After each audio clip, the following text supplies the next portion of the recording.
Level playing field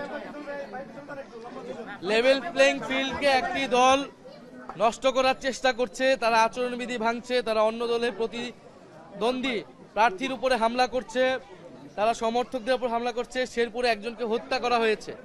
তারা হত্যা করে লাশের উপর দিয়ে বাংলাদেশে ক্ষমতায় যেতে যাচ্ছে, রাজনীতিতে যেতে চাচ্ছে।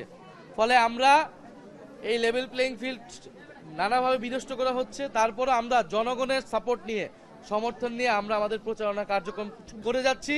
ইনশাল্লাহ 12ই ফেব্রুয়ারি জনগণকে সাথে নিয়ে আমরা সুষ্ঠু ইলেকশন সম্পাদন করব।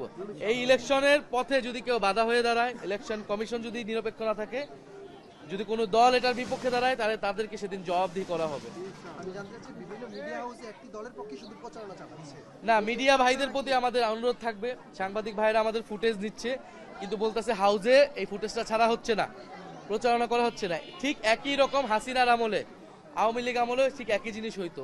তাহলে এখন যদি আবারও মিডিয়া কোনো একটি দলের প্রতি ঝুঁকে যায়, তাহলে কিন্তু এইটা নিরপেক্ষ আচরণ হবে না। আমরা মিডিয়ার কাছ থেকে বস্তুনিষ্ঠ নিরপেক্ষ আচরণ করি।